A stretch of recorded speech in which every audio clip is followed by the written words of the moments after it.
district executive for some. I work over there out of the office on the here. So that's my office. So. Yes, twice. Yeah, I was like, I can't remember the day before, so.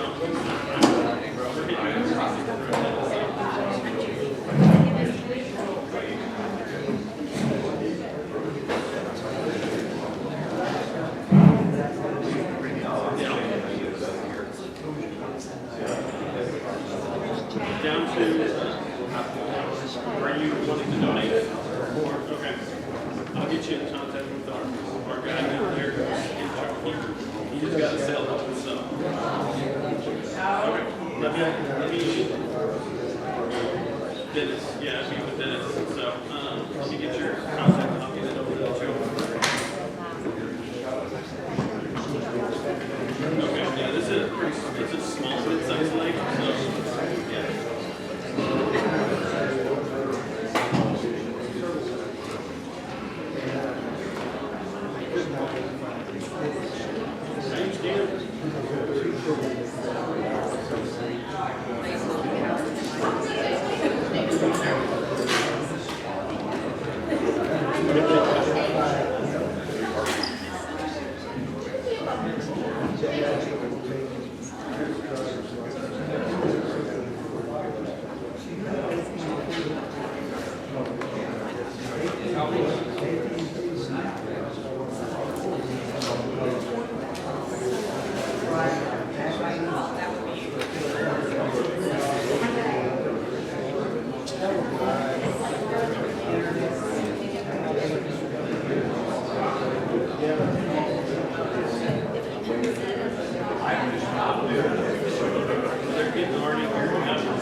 Good afternoon and welcome to Rotary Action Pack.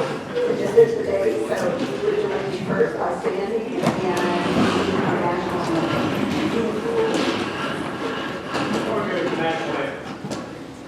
Oh, say, can you see by the dawn's early light when so proudly we hailed at the twilight's last gleaming, whose cross skies and bright stars through the perilous fight o'er the ramparts we watched were so gallantly streaming, and the rocket's red glare, the bombs bursting in air, gave proof through the night that our flag was still there. Oh, say does that star-spangled banner yet wave o'er the land of the free and the home of the brave.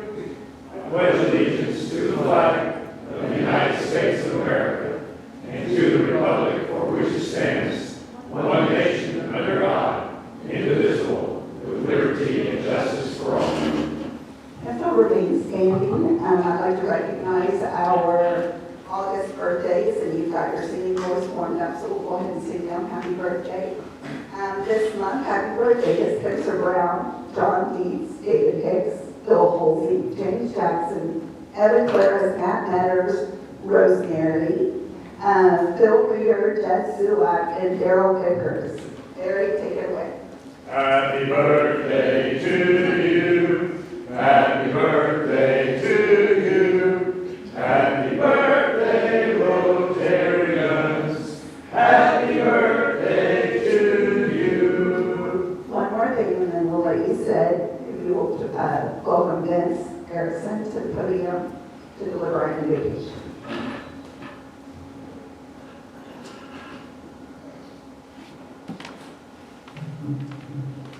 Pray with me, please.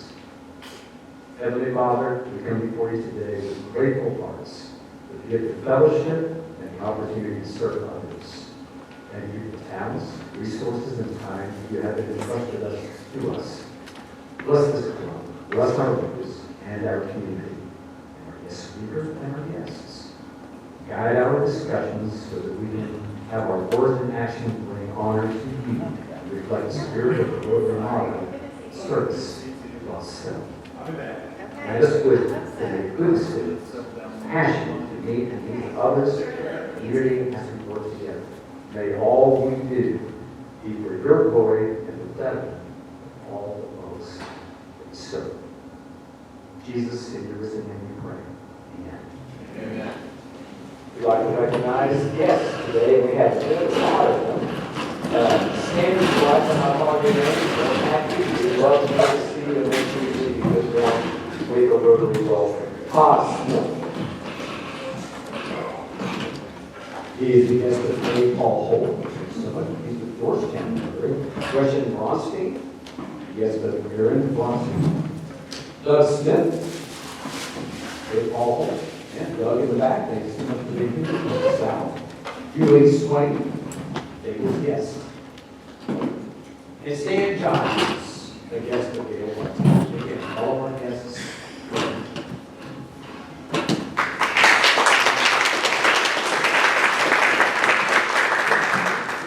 And I'd like to give a special welcome to someone I have not seen in a while, but that made an impact on me when I joined Rotary, and our longtime Rotarian past president, Kate Minutes. Just a few announcements. If you are not sure if you paid your dues, we'd be glad to look that up for you and get you taken care of. For that, we'll be reaching out to you individually if not. Board leadership positions are still available. If you are interested, please use the sign-in sheet out front, or you can get with myself or Rosemary, and we'll be glad to talk to you more about it.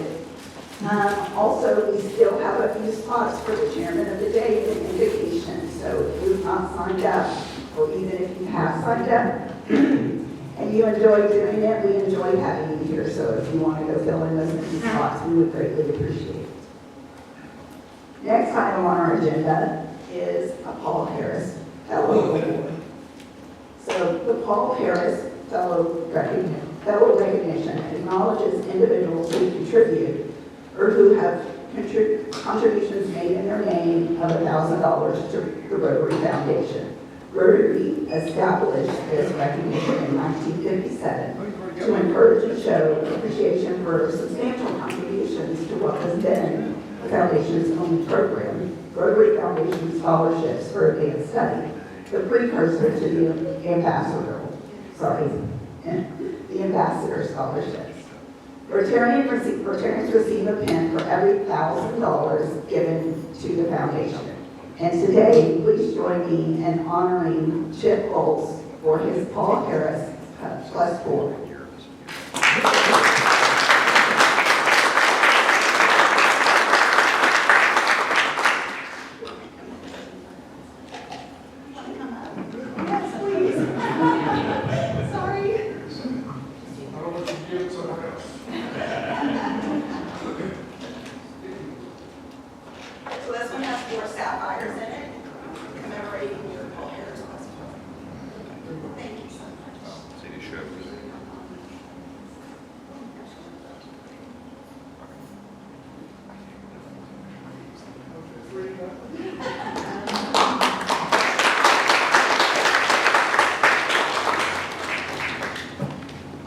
And without further ado, I'd like to welcome Kate Holt to the podium for our scholarship presentation. I'm sure you noticed a lot of our young folks here, we haven't seen before, and they're here for the scholarship presentation. Kate Holt.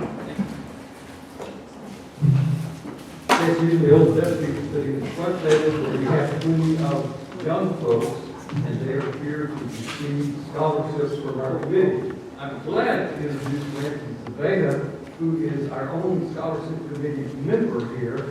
Harold Matthews is out MIA with back surgery, and I guess the other guys are over at kickoff luncheon, which kind of kicked us off this morning. I'd like to remind you that any time you would like to honor or memorialize a Rotarian, send a letter to the Rotary office and give whatever you want to give to our scholarship fund. That's how this has been going for over 60 years, and it's our club members that make this work. Our scholarship fund is managed by the Waco Foundation, and gifts are tax deductible and help pick up our principal, which gives us more investment income each year. Applicants are only eligible if they are permanent residents in Clinton County, juniors or seniors in college, and must have resided in Clinton County for at least 2 years prior. Application and evaluation criteria include financial need, self-help in obtaining educational goals, college-based GPA. I don't think we've ever had an underwater basket before.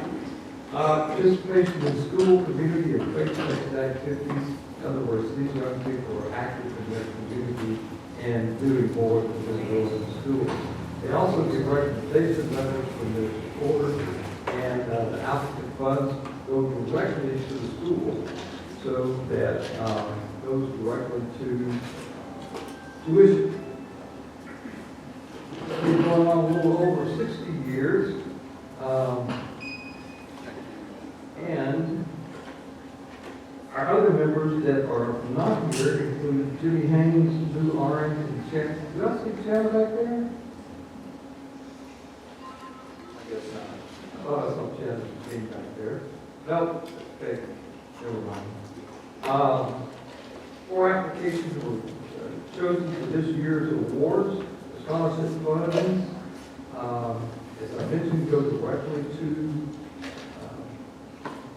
tuition at their respective universities. Our first person this afternoon, and Rosemary, you're going to have to help Ramsey and I do what we're supposed to do. I've got a script. Our first recipient this afternoon is Madison Bettis. You come on up.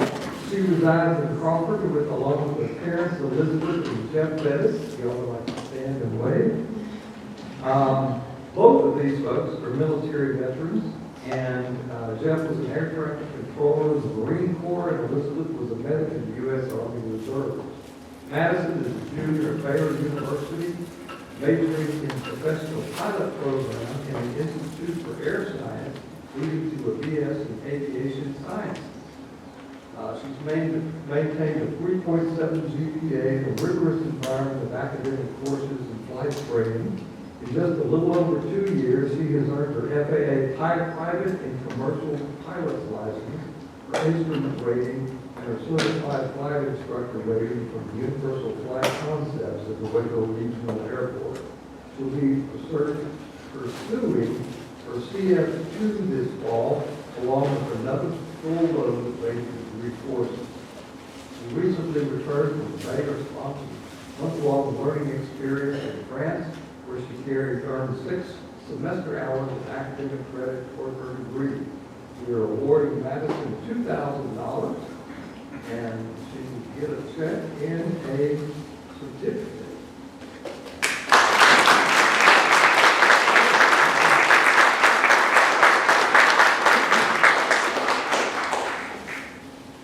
Madison, would you like to say anything? I just want to say thank you guys. I really appreciate your support, and I'm excited about your day. Thank you.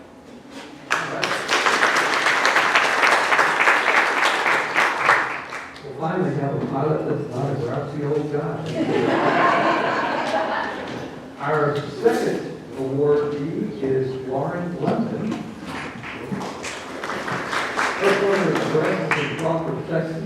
She graduated from China Spring High School while also taking dual credit courses at McLean Community College. She was awarded a scholarship from us last year. She is accompanied today by her mother, Christy, and her sister, Lindsay. Lauren is a senior at Texas A&M University, pursuing a BS degree in early childhood education. She is also maintaining a 3.7 GPA. She plans a career in teaching where she can make a positive and meaningful difference to her students. We are awarding her $2,425. So, Randy?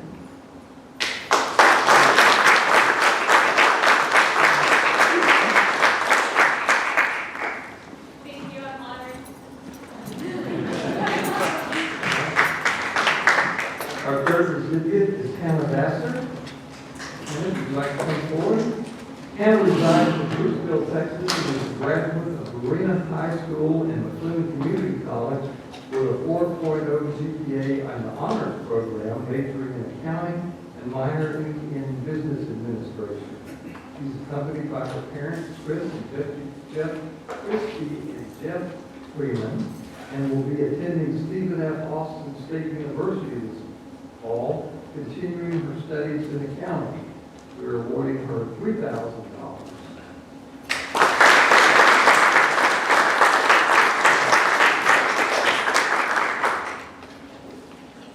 Thank you so much for your support on my academic journey. I feel very blessed and honored to be here.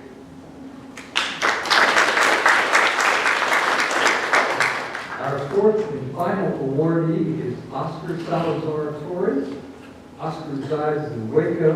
He's accompanied today by his mother, Angelica Torres. He's a senior at Texas A&M, majoring in construction science, maintaining a 3.6 GPA and a minor in business. He has summer internships in construction management for several years with Lazarus Masonry, working on projects here in Waco. This summer, he's serving as an estimator for 7 weeks and as a project manager for 7 weeks for Lazarus Masonry. We are awarding Oscar $4,000.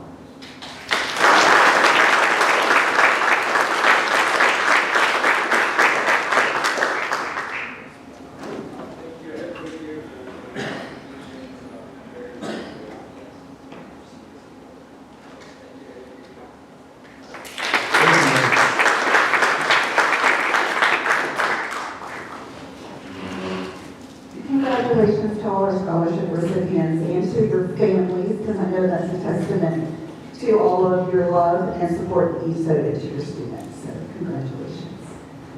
Next we'll have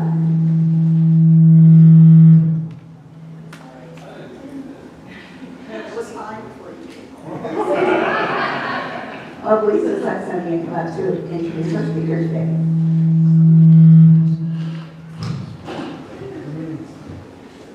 It is my honor today to introduce Dr. Tiffany Spicer to you. Dr. Spicer joined WISD in October of 24 and brings over 20 years of experience as a teacher, principal, and district leader. She's passionate about making sure every student has the opportunity to succeed and reach their full potential. She has worked in schools of all sizes, big and small, and is known for leading with heart, honesty, and a focus on equity. She's a proud mom of 2 adult daughters, enjoys giving back to the community, staying active, and sharing her experiences through blogging. Her personal and professional work can be summarized by this quote: "Your smile is your logo, your personality is your business card, how you leave others feeling after an experience with you becomes your trademark." Dr. Spicer, please.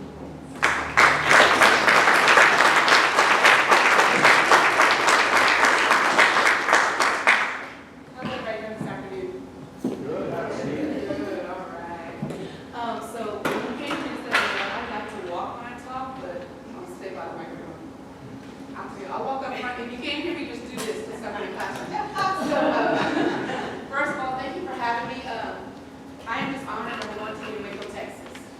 It has been a blessing. I'll be hitting the end of the first year this October, but my first day of school is this Wednesday. And so that's the best part of school for me. Every day I get dressed, I get excited, I have my birthday outfit the whole night. I'm just like to do this because it's a big deal. Some of our kiddos are pre-K babies, pre-K, this is their first time in our school, right? And then my seniors, they have senioritis before they even get to school. So I gotta keep them reeled in, keep them excited because they think I'm going to college tomorrow. Like, no, you have a whole 187 days to get through, right? And so it's just exciting. We have a lot of great things taking place already. So some of you have had the opportunity to go to the new Waco High.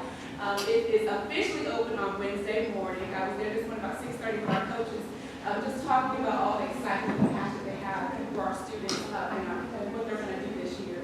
So it is amazing. If we have students in high school, we will have open house tonight. Don't tell them I told you. Because we will have open house for our families tonight so they can meet their teachers, see their classrooms, see the space. We do pay tribute to the old Waco High, to Richfield, did I say correctly? There's a hangar, there's some other things in there that just pay tribute to A.J. Moore and all the schools that now make up Waco High. It is a beautiful facility.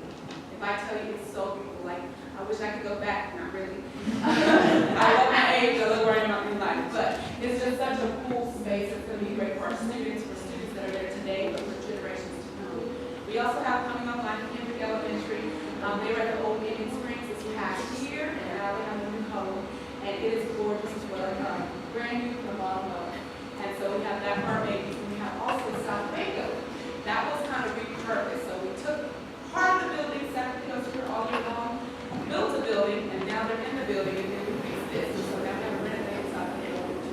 And then again, it's beautiful. And the biggest thing that comes to mind is all about our students. So number one, thank you. I was not here, we voted for those laws passed, but thank you. Because our students and our community deserve it. It's an honor. Every day I think people, public education right now, I'll just say, it's hard. Not because of our students, not because of our staff, not because of our community. But there's a lot of political things going on, right, that just say the public ed is not great. But I'm looking at students who came out of our schools here in the city of Waco, and they're kind of doing pretty okay. I'm just saying. I mean, I could be wrong, but I think they're doing pretty all right. And so I even have our students that just graduated last year, and they're soaring, and they're making gains, and they're going to change the world. So in my mind, our job as citizens of Waco, Texas, and our great city of Texas is to advocate for public ed. I keep reminding people that there is no you without us. And what I mean by this, if you don't have an educator teaching our students, what happens to the world? So for those of you who want to be teachers when you grow up, I'm so excited. I'm hiring today. Contact and everything. But this is the gift that keeps on giving because we have the opportunity to pour in our students and pour into generations. And that's the cycle that we want to continue because we're the ones who get to have aeroscience and space and engineering and all the different professions that are out there that you guys feel today. So without a teacher, what would we be, right? And so I'm very, very passionate about public education, whatever district our students are in there, I feel like you're mine. Because we educate everybody's child. I don't care who you are, where you come from, you're mine, we're going to take care of you. So we have some great things coming along as we go through this year. We did this past spring start strategic planning. And what that is, we had a 5-year roadmap. So what are we going to do from 2025 all the way to 2030? What are we going to do with our students for the next 5 years? With our staff for the next 5 years? With our community for the next 5 years? And also with our finances and being fiscally responsible. So every year we're going to just chunk that out and make sure we get a goal. And we're going to report that to the board and also share that with the community because we want to make sure that we're transparent in what we're doing and how we're going to get there. Now, in 2030, guess what? We're another 5 years. And we're going to keep pushing because we know this is the right work to do because we're changing lives, we're shaping lives, and changing futures. So again, I'm honored to be here. I was going to leave a few minutes to answer any questions if you have any specific to Waco School District or anything you want to know about me. This is your one time that I want to feel like that.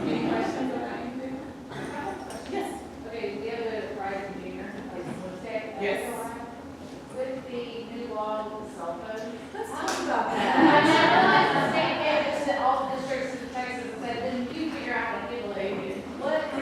How is that? We all talk, meaning we superintendents, not just here in Waco, but we've been talking all across the state. The bottom line is we have to enforce the law. The law simply says that the phone can't be on visible when it's being used. So some districts have decided to go with dormer pouches or things like that. In our minds, that was just too much money to waste because, quote me, don't quote me, I'm going to call it. 2 years ago, we were here with babes. Come back to session, they were like, oh, let's back up, right? I don't know how long this is going to stay, but law is the law, and we will enforce the law. So a simple thing is this, yes, even these, that counts. And I was like, my teacher, and I said, y'all, cool, Amazon glasses, and I have speakers, and I can talk on my phone through my glasses. So there's all kinds of technological devices that our students have, and we're supposed to monitor. My biggest thing, out of sight, out of order. Put it in your back pocket, put it away. We just don't want to see it. We don't need it to be a fight or competition. The intent, because I did talk to one of our representatives, we talk frequently, and I said, what y'all thinking? I said, just like that. He said, and this person, I was like, usually, this person said, the intent was we want to make sure that our students have time to do their academics and not on their phones. So I get it. But I also responded in, there's some things that are not educator issues, those are parental issues. But right now, if you think about it, educators are now parents. We are nurses, we are doctors, we are lawyers, we're politicians, and we're really not. But things are being projected onto us. And so right now, that is the law, we will enforce it, we put our social media out there, the board had to pass a resolution, they didn't have a choice. And there's about 250 pages worth of things that the boards have to pass across the state, just specific to education. And so I feel, and I've shared this with my representatives, the legislature, I've been down to the Capitol, I'll be back. I said, it feels like we're being targeted. I'm not saying it's just race, I said here. It feels like education is being targeted, right? So it is what it is. We're going to embrace it. We're always going to keep our students first. And so that's my only pushback that I give to the legislature, to all of them. If this is good for kids, I'm down. If this is not good for students, you will hear my voice, right? And so that's one of the things that, yes, it's a challenge that we're going to work through, but we need our partners to be our parents. We don't need our parents to come and say, you better get my child back at home. This is what it says. And I told the principals, we're going to support you. We don't have to like it, but it's the law. And so that's one of the things that we're all going to be facing. China Springs, Lorena, Waco, Midway, we're all across the state going to be doing this. And the new legislature changes are coming. So great question. 1481. Any other questions?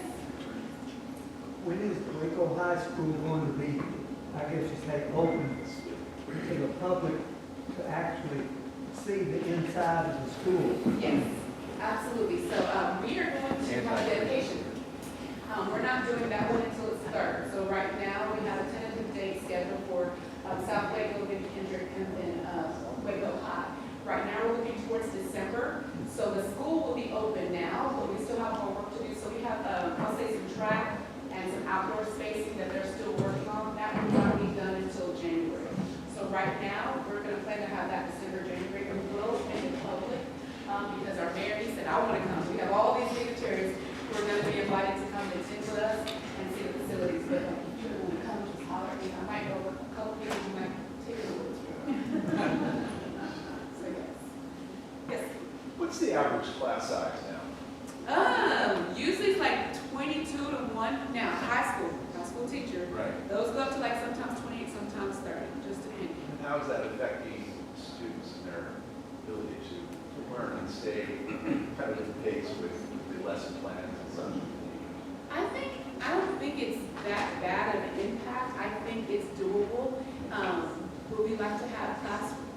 I'll put it this way. I was at a church yesterday, and a young gentleman came up to me. He said, I used to teach. I said, oh, thank you. He goes, you need to make class sizes 1 to 12. I said, thank you for sharing. I did. Because I get it. But the reality is, we can't afford to make class sizes that small. And so the way it works is this. If I have, let's say, 2,000 kiddos, and the ratio is going to be 1 to 25, we do the math, that means we get this many teachers. And that's how that works, right? So band, athletics, you're gonna have bigger ratios of 1 to 25. My English and my math, I'll make sure those are smaller because I gotta make sure that we're getting what needs to be gotten done, right? Social studies, that might be a little bit bigger. Science, that could be a little bit bigger, but even then, it's probably smaller because if we're doing the hot plates and doing science projects, you have to have those numbers. So it just depends on the course, but we do watch that. End of the day, the principal has discretion. You have 50 positions, you use them how you will. I will not micromanage you, but you gotta make sure you have the right sizes for your students. So that's how that works. No problem. Yes. Kind of on the same subject, talk to us about teacher shortage. I know media reports from time to time, you all start off and we start 50 teachers. What are we doing about it? Yes, we are working to, there's 2 things going on. One, if you look into our junior college and our 4 universities, people are not going to education, period. So that's a problem. So we partner with Texas Tech, Tarleton, MCC, we have a purposely Baylor. So we have all these programs that are trying to bring students who want to pursue education. They're even telling us, yeah, so last week we gave you 30 years, and this year you guys are going to. So that's the problem. So what we're doing, our strategic planning is building patterns. So if you're in our system, we say you're a professional. So that's a person who is not a certified teacher, but they're like a teacher assistant. We're like, okay, we have some college hours. All right, we'll take you, we're going to grow you so that we can get you those teachers. You might already have a degree, but not certification. We have a program for you. You might have a degree and a certification, but you want to be a leader in our district, so we have a program for you. So we're creating our own program so that we can build from within to do that. We all have shortages. We will have some shortages when we start school in December. I know that for a fact. Now, it's not as bad as it was in the past, so we have had a great hiring journey this year, but I still don't have the money.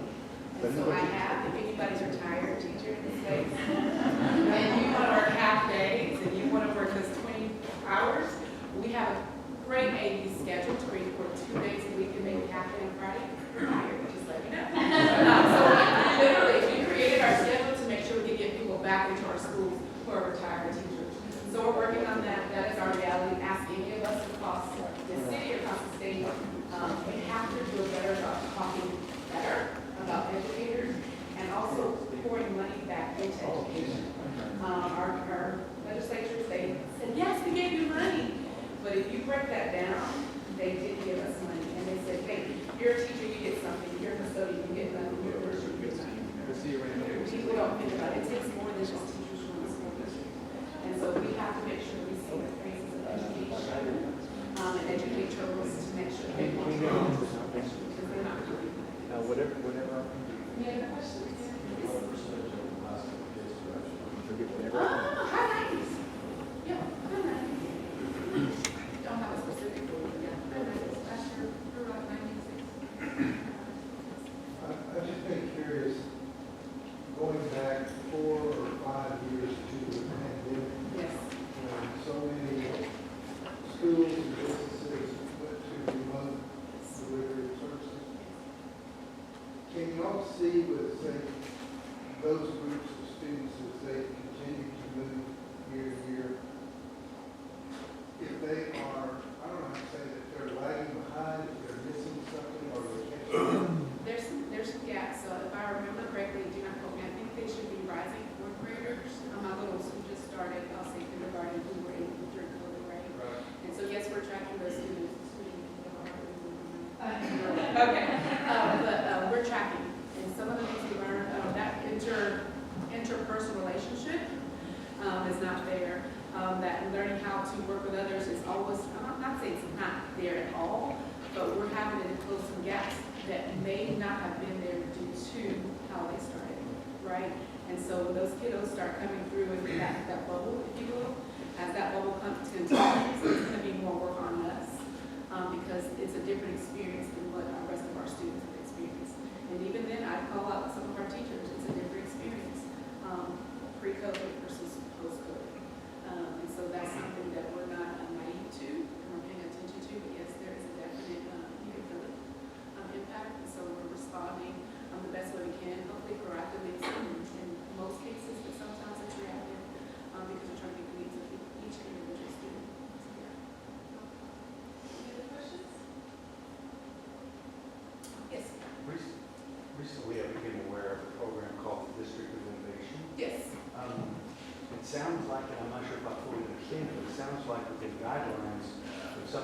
sense, you don't need permission, you just call the shot. Can you explain that a little bit more? So District of Innovation was an opportunity for districts to do a couple things. Start the school year early before Labor Day week, right? So that was an option. Professional development was an option. To hire uncertified teachers for twofold. So one, say I have somebody say aerospace engineer, right? So say I want to teach that class as a CTE course, career technical education. I could hire them without saying, hey, go get certified. You have enough business credentials and backing to say, hey, I can hire you without that, right? And also led into, if I found an English teacher and I said, I want to hire as an English teacher, I'll hire you now, go get certified, you're good to go. So that's some of the things that it did. It's about to go away because they said they want us to have 100% certification for all of our core subjects. I think we have 2 years to get it done. To me, it's unrealistic because we already know that that's been in place for the whole state. And so we're trying to catch up to that, but also make a little law when that does become official because they're going to kind of disband, if you will, DOIs, District of Innovations. So, but that's kind of how it happened, and that was the why it happened. But there are several things that you can apply for as a district, and the board have to approve it. And so you're able to do those things with that law. But it is about to. So it is about to go away? Yeah. Oh. That's one of those laws. Yes, sir. We're talking about needing new teachers. What's the starting salary of teachers? And then what's the top of the line if you've been in the school for 10 years, 20 years or something? Starting, I want to say, don't quote me, I think we're like 56 here in Waco ISD. If you go to like your Dallases near Houston or bigger areas, some of them start at, I'll say 60s, high 60s. I think the things that people don't get, so I have a kid, I have two. One's a teacher, she's 26. I'll say her little salary, say she's making 65. I have another kiddo, she just graduated Texas State Business. 22, just turned maybe 23. She's making about $90,000. So little sister, just graduated, just fresh out of college, and she's outpacing her sister who's been working for 4 years, right? And so the way that we, I don't know if it's America, Texas, pick whatever you want to talk about, but the way we're doing things, we're not taking care of educators and making them the premier field to pursue. And so that's why people are like, I'll go make my little 90, I'll go, then I'm like, oh, I'm going to teach later, right? And so we have to make some decisions as a country, as a city, as a state, on what we prioritize. That's our current reality. But you do make money every year when you teach, but still. But that's the problem with trying to hire new teachers and you're that low compared to many of these other fields that you start off at 75,000 at least, and even more than that. So that's one of the problems of trying to get people to be in the teaching profession. I thank you for your time. Thank you for the rep. Yep. Politics aside, because we have people here that vote either way, and there's plus and minuses to both. Aside of politics, what are some of the issues that you see students facing in the next 5 years, or even, let's say, the school facing in the next 5 years towards education? Processing, that's loaded. So, a couple things. And again, I'm not taking sides on anything. When I talk to the legislature, I'm just talking about public education. So right now, I'll talk about vouchers, okay? So the intent, I can't even talk about the intent because I don't know the truth. Well, my belief is the intent is to, I'll say, dismantle public education. That's my belief. Now, I could be wrong, and I'm told I'm wrong all the time, but that's just my intent as a public educator. So I think as educators, public educators and our business partners and everybody in this room has to be vocal enough to say that I do support my local schools. So that right now is going to be the biggest thing that we're facing. We have to make sure that business owner, I'm retired, I live in this community, I grew up here, I went to that school. We have to be vocal. Right now, we're public educators, we're not the ones being listened to. But when I bring my friend, the business partner that says, hey, we do like this school district and they're doing right in our community, those people have to have a voice. So that's number one. Number two, I think I'll talk about accountability. So scores are coming out this week for the last 2 years. We've been in litigation with our commissioner. Over 23, 24, and 25 is coming out. And so in that conversation, and I've said this publicly, I've talked about it, I don't care, I just say it. I'm not afraid of accountability. My concern is when the game changes. So we've been playing this game. Go take this test, go do this. I'm down with that. But by the way, we're going to let AI grade your test. Wait, let's play the game. Then what we learned is you can pay $50 a kid and we'll rescore with a human grader. And if it goes up, I'll help you. Well, I'll tell you what, Smith because I asked. We did not pay the state to go and rescore our stuff. I guarantee if we did, our schools would be higher.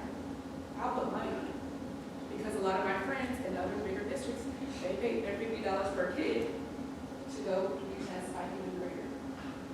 So, my point is, whatever the game is, you just let me know what the rules are. Don't change it when we're playing the game. That's not fair to students. That's not fair to our communities. People are working hard, sweat, blood, and tears to make sure our students get everything they need. And right now, we're playing this little game, and I have my children's lives hanging on the balance. And so as we go forward, we're going to have to be vocal.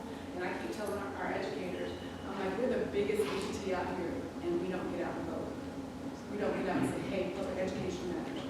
Hey, the work that I do as an English teacher will bring the school matters. We have to be vocal, and we can't sit back and let this happen to us. So I think we're going to be vocal.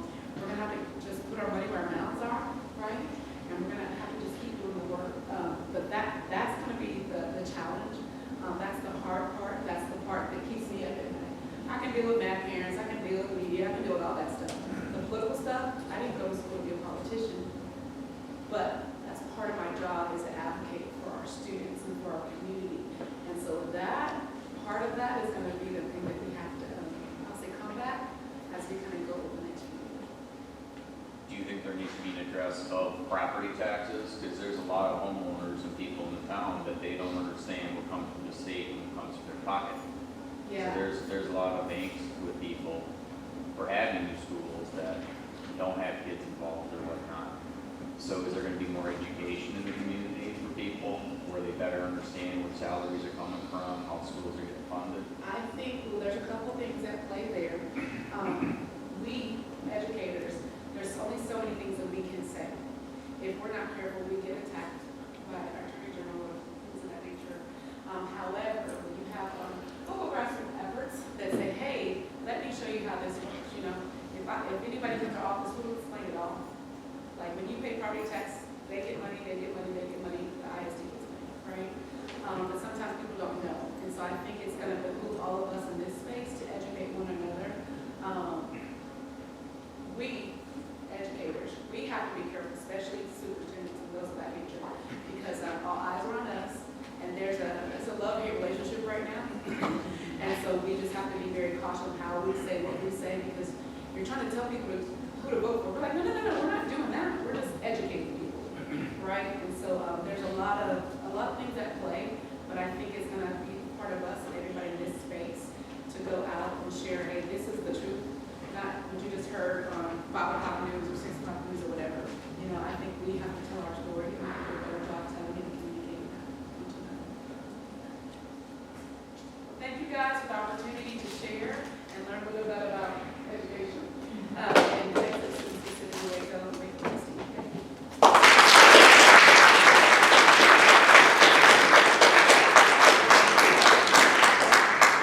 Thank you so much, Dr. Spicer. Sorry for the technical difficulties. But thank you to Dr. Spicer. If you will join me in congratulating our scholarship recipients this morning. We're very proud of them.